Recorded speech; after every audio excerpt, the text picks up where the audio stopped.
so let's start today. Today is our first annual Sim Wars. Before we do that, I am going to do my senior lecture. Woo! All right.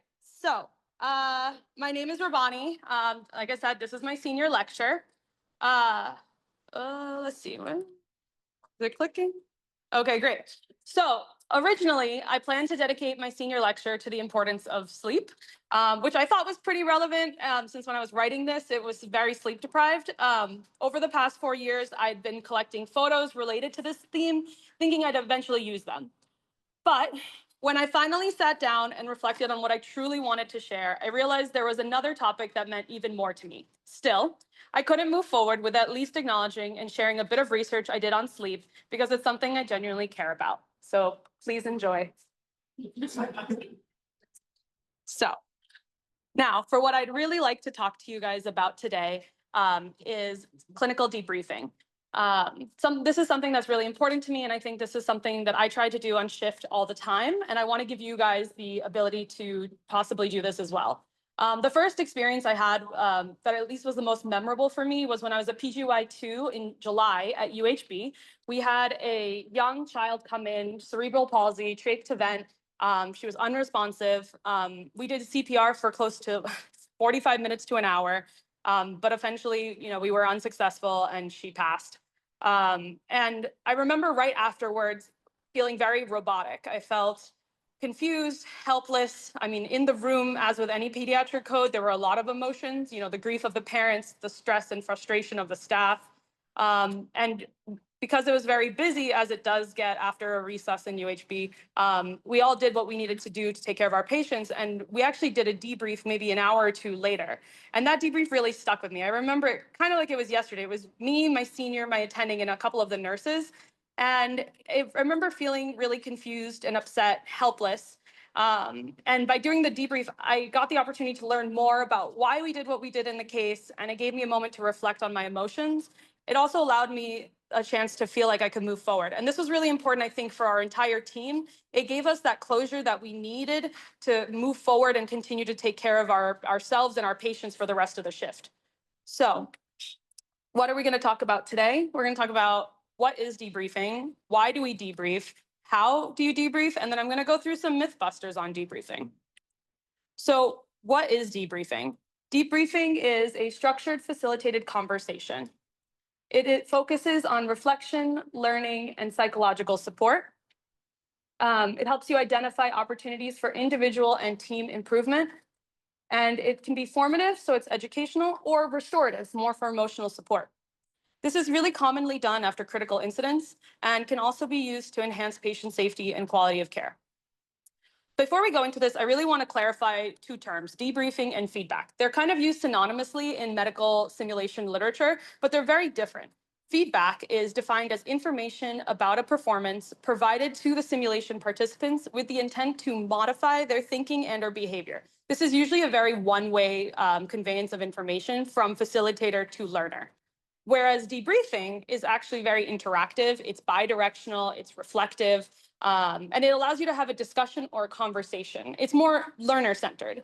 It involves some facilitation and guidance, but it's really focused on the learners getting an opportunity to reflect on the process. And this is a really important distinction between debriefing and feedback. And debriefing conversations can happen, between the facilitator and the participants, but it can also happen just amongst the participants themselves, or some combination of. So just a quick history lesson. The first documented use of debriefing was actually thought to happen during the Second World War by Brigadier General Marshall. It was thought that when soldiers recounted events from combat, including feelings, decisions, and outcomes, they gained some psychological benefits. This was mostly used to improve performance, adapt their tactics, and ensure mission readiness. From there, it was expanded into aviation in the 1960s and 70s. Aviation safety agencies actually adopted debriefing post-flight to reduce errors and improve crew communication. In the 80s and 90s, we move on to psychological debriefing. And this is when debriefing was adapted in psychology to help and support individuals going through traumatic events. And then critical incident stress debriefing is something that was aimed specifically at PTSD for first responders. In the 1990s and early 2000s, SIM entered the medical education world, primarily with an anesthesiologist named David Gaba. His work really helped and influenced its use in education. It's used mostly as like a formative educational tool to promote reflection, learning, and behavior change post-scenario. And then finally, clinical practice. So debriefing has now transitioned more into the real world, especially the clinical settings in post-resuscitation, trauma, or adverse events. And it can be used to focus on both performance improvement and emotional support.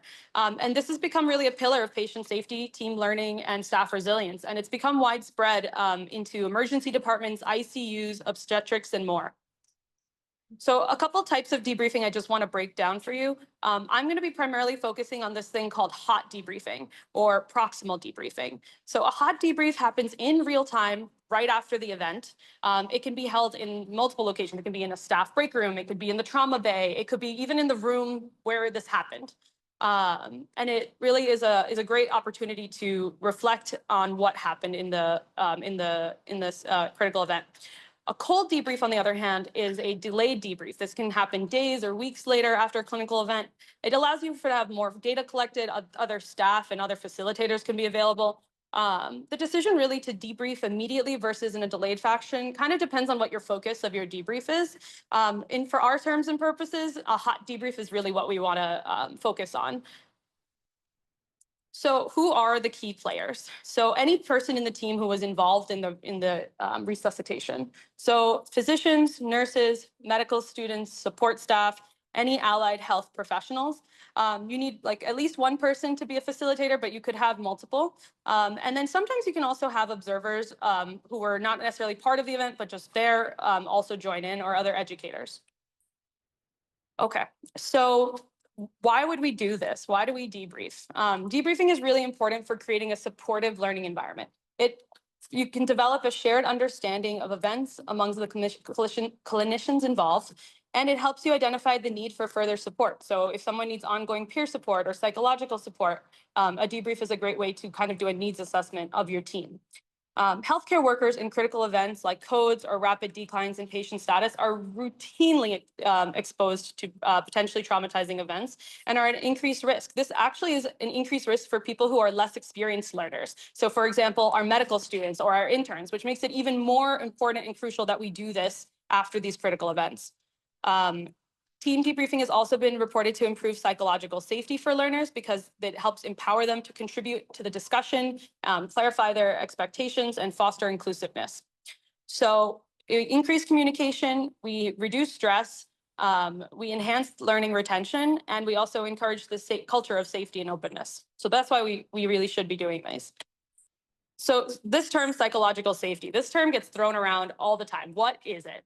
Right? So the establishment of psychological safety is essential to the optimizing your learning environment. And you probably do a lot of this on your day-to-day anyways. Psychological safety is defined as the ability to behave or perform without fear of negative consequences to self-image, social standing, or career trajectory. In order for someone to feel psychologically safe, they have to feel like they're able to speak without their words leading to personal harm or rejection. And there's multiple ways we do this in SIM. You guys have probably also seen us do this because we do this regularly. We all sit at the same level and we all sit in a circle, or if we're all standing, we all stand. It's not like the facilitator is standing or they're joining you in the conversation, because it is a conversation. We're all in the same field. We ask open-ended questions, we listen with intention, and we make sure not to interrupt each other. And one of the best ways to help promote psychological safety is by doing a pre-brief. And that's something that we've done a lot this year. We start off by, introducing what we're doing, why we're here, and we also go with a basic assumption. So the basic assumption here is that everyone is intelligent, capable, cares about doing their best, and wants to improve. You guys have probably heard me say that time and time again. But how does this translate to the clinical setting, right? How can we be psychologically safe in the clinical setting? And I think the way to do that is that by inviting people to join when they are ready, when they can, but also, in real time, allowing anyone to leave if they need to for patient care. That's kind of on the facilitator to kind of help promote that. And then also, it's really not what you do in that moment. It's really reflected in how you carry yourself in your everyday interactions with your staff. It's on you from the moment you step in on shift to kind of create this environment that fosters communication, it fosters discussion. And so I think that's one of the most crucial things. These are moments that I have felt psychologically safe, so I just wanted to share them with you. So how do we do it? There's like numerous, hundreds of different ways to debrief. These are the few that I found the most beneficial. So I wanted to run through them with you. So pearls, this is the biggest one. This is the most like well-known one. It's called Promoting Excellence in Reflective Learning in SIM. So it's a structured framework, well used in SIM, but can also be used in a clinical setting. And it is has a few different approaches that it combines to guide your reflective learning. It can be flexible as well, which is a great point of it. Plus Delta is another great one that I really like. It's very simple. It's quick. There's 2 questions. What went well? What can we do differently? You guys have heard that in every sim that we've had, right? And then another one is called Stop 5. This is a really good one because it's very quick. It's a 5-minute debrief. It's used in emergency settings. It stands for summarize the event, think about what can be, what like went well, opportunities for improvement, and then what is our plan? Like, what are we going to do? And it's all in 5 minutes. And it's really good for like safety, learning, and team communication. And then, oh, sorry, I had a little thing. This is it. This is what you see if you look it up. And then the next one is TALK. So it's another practical tool used for patient safety. So it stands for like target. So you talk about like a focus for your discussion, analysis. So like, how do you kind of get this successful outcome again? And areas of improvement, learning. So what did you learn from this experience? What are some new insights? And then key action. So what are you going to do moving forward to help maintain these successful events, or what went well? So pearls, like I said, this was the big one that I really want to go through. This is one of the ones that you can use to guide yourself. And this is one of the most commonly used ones. It's very simple to use. It was made for learning. It's very easily applied to the clinical area. You can use it with 2 people. You can use it with like a larger group. The first step is setting the scene. So you're going to start about saying like, what are your goals for this discussion? Why are we here? Setting your timeline, and then your basic assumptions. You know, we're all intelligent, capable, wanting to improve, and interested in our learning. So you start with that. Then you go to the reactions phase. So this phase, I think, is the most important phase of the Pearls method, because it talks about having everyone talk about their emotions. And I think it's really crucial to talk about your emotions very early on in a debrief, because it allows the opportunity for people to reflect on it, vent it, whatever it is, and allows them to then move forward past the emotions and then have a really productive learning conversation, which sometimes can be really difficult if you don't talk about how we felt. The next step is the descriptions phase. So this is also crucial because, you know, everyone has their own role in the recess, right? Someone's grabbing meds, someone's doing the IV, someone's doing this. They may not see everything that the team leader sees. So this is a good moment to quickly summarize the medical components of the case so that we're all on the same page. Then we move on to the analysis phase. This is a very big section, and I'm actually going to go into it a little bit more, but this is your opportunity to talk about the different performance measures that you want to talk about and kind of really get into, like, you know, how you did, what we could do differently. And then the last piece is a moment for like your key takeaways. What did we get from this? What are you going to take with you? So like I said, you can pick a few different things to discuss. You can discuss like communication, technical skills, teamwork, leadership. What you pick to focus on really depends on what the needs of your participants and what happened in the case. So like, for example, I had a case with Dr. Hassel where we did everything medically correct, but, you know, we really focused our debrief on talking about communication and, you know, those aspects, because that was what our team really needed in that moment.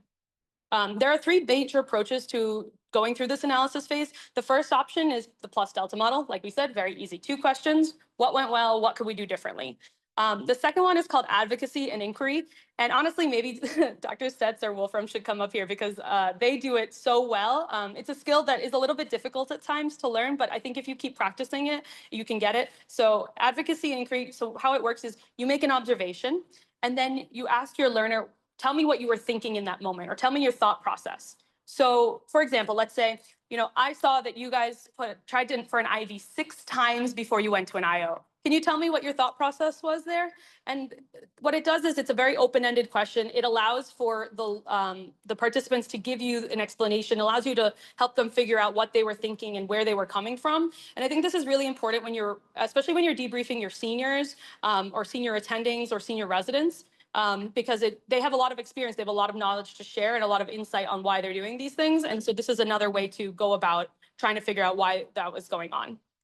And then the third option is directive feedback. So you would say like, I saw this, and then you give what you want them to do. Once again, feedback, right? Very unidirectional. So I saw that you guys tried 6 times for your IV before you did an IO. Maybe next time, because this patient was really critical and you needed to facilitate getting a line sooner, you probably should have just, after 2 tries, gone to a Cordis or gone to a central line.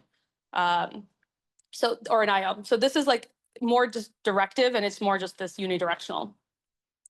Okay, so this is a quick summary of debriefing tools. If you ever want to look back at it to my lecture, this is just kind of a quick summary of the different types of tools and when to use them. So can you please raise your hand if you've participated in a clinical debrief this year in the clinical setting? Oh, wow. I like that. That's a lot of us. But there are still a lot of us who didn't raise our hands, right? I see that too. One of my main motivations for doing this lecture is to give you guys a toolbox to debriefing and encourage you on your next clinical shift to try it out. Because despite the widely documented benefits and desires for learners to debrief, so many don't. So like I said, there were a few of us who didn't raise our hands, right? So in a study done by Imperial et al., this was a cross-sectional study where they surveyed healthcare professionals, including medical students, medical residents, nursing students, respiratory therapy students. And what they did was, this was in Southern California and Michigan. And some of the variables they surveyed were, demographics, team debriefing experience, code experience, emotional status, and cognitive load. And this quote really sat with me. So I'm going to read it with you guys. In one quality improvement project, up to 70% of subjects reported never having participated in post-critical event debriefing. And in another quality improvement project, 50% of subjects reported little to no debriefing. And in only 15% reported frequently experiencing a debriefing session after a critical event. Honestly, the evidence is overwhelming. Clinical event debriefing is a really effective way to improve multidisciplinary team performance within the emergency department. So why then are we not routinely implementing this in this clinical event debriefing throughout our EDs, just like we do for our sepsis pathways or our STEMI protocols? Well, one thought I've had about that is clinical debriefing is often overlooked due to a range of barriers that involve, it seems like it's too time consuming, or it's uncomfortable, or it's unnecessary. But I'd like to challenge these misconceptions today and show you that debriefing is not as daunting as it may seem. So let's explore some of the most commonly perceived barriers to clinical debriefing during a shift. So Rabani, it takes too long. I can't do it. So this is based on a misconception that debriefing requires a long time to complete, when in reality, over 3/4 of reported debriefings last less than 10 minutes. And these are all very fair issues. The challenges are really that people have busy schedules. People are fatigued. They believe that debriefs are not urgent, or they believe that it has to be some long formalized 30-minute event, which it doesn't. So I would like to provide you some alternative options to kind of help facilitate a shorter debrief. So when you start your debrief, set a hard stop, set a time limit. So make it 7 minutes, 5 minutes, 10 minutes, whatever you guys can do, set a timer and make it known to the rest of the participants that when this timer goes off, the debrief is over, so that there's an end limit on it. Other things you can do are use the more shorter and structured models. I know pearls can sound a little overwhelming and a lot. So you can use like maybe stop 5. But I want you to also recognize that we're all juggling these competing demands. The debrief facilitator can help with that by acknowledging this upfront and supporting staff that feel torn stepping away from the busy floor. And then also remember, it doesn't have to be perfect. Don't let that get in the way of good. Sometimes it won't be possible to gather the whole team, and that's really okay. A meaningful debrief can still happen with whoever is available. Okay, but Rabani, I'm just the junior, right? And this comes in from this hierarchy we have within medicine, right? That the senior most clinician or the team leader should be the person that initiates the debrief. This can also be brought on maybe by personal experience or a lack of knowledge on how to facilitate debriefing, or fear of speaking out openly or challenging authority. And some solutions I have for that to combat this and increase our inclusivity include promoting psychological safety. So, this, like I said earlier, starts before your debrief. This starts during your shift. We need to create an environment where we can empower our learners to request debriefings, even when they feel like they may not be able to facilitate them.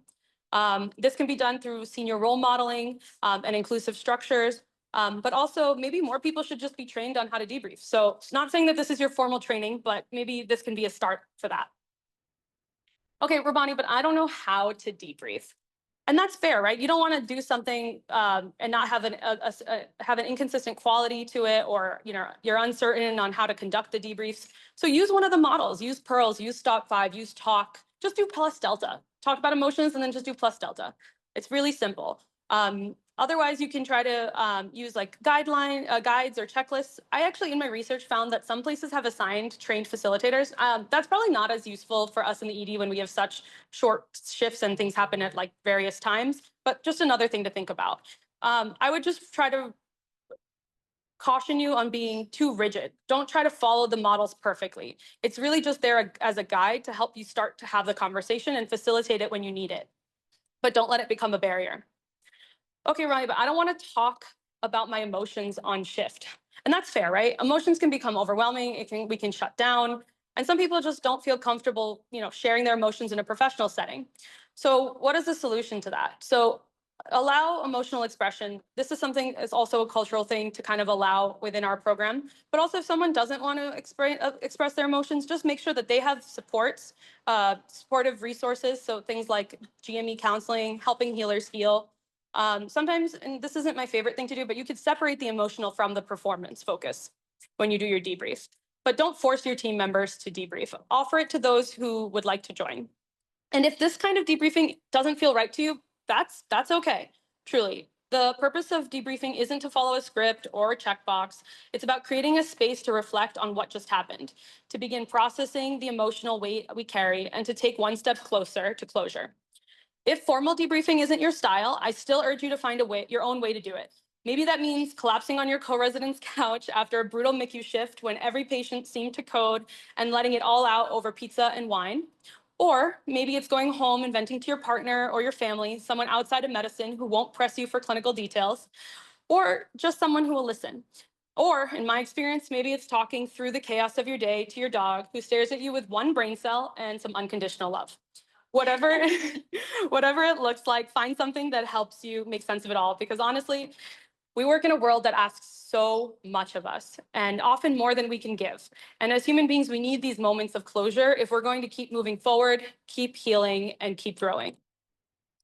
As with any senior lecture, I would like to thank some important people in my life, especially my parents and my family, for their unwavering support throughout my education, my career, my residency, my first cheerleaders. They've been by my side since day one, and I couldn't have done it without them. My fiance, Josh, who's been there every single day, welcoming me home after some of the craziest, most stressful shifts. Thank you for putting up with all my quirks and overthinking and loving me throughout. You deserve an honorary medical degree for surviving this journey with me. I wouldn't be a dog mom if I didn't dedicate a page to Phineas. A special shout out to my unofficial support animal, who also, depending on the day, can be my personal stress inducer. But fun fact, he's probably attended maybe more Zoom conferences than some of you in this room, so maybe he should get a participation certificate. And then, I'm sorry, there's a lot of people to thank. I've been here for 8 years. But a heartfelt thank you to my mentors and my simulation family for helping me discover and grow my passion for simulation, and for welcoming me with open arms. You've been incredible role models, and I can only hope to be half the mentors and leaders you've been to me.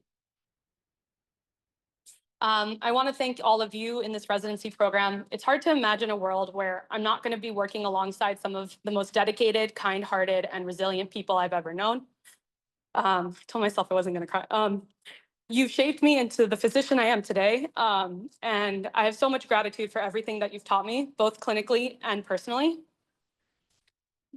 And then finally, thank you to the best class ever. You've become my second family. You've supported me through some of the most challenging experiences in my life, and we've been through so much together. I'm truly grateful to have had you all by my side, and I honestly can't imagine what a life would look like without going to work and spending days with my best friends. But I guess one solution to that problem, as proposed by Jamie, is maybe we should all just move to Colorado. These are my references. Thank you.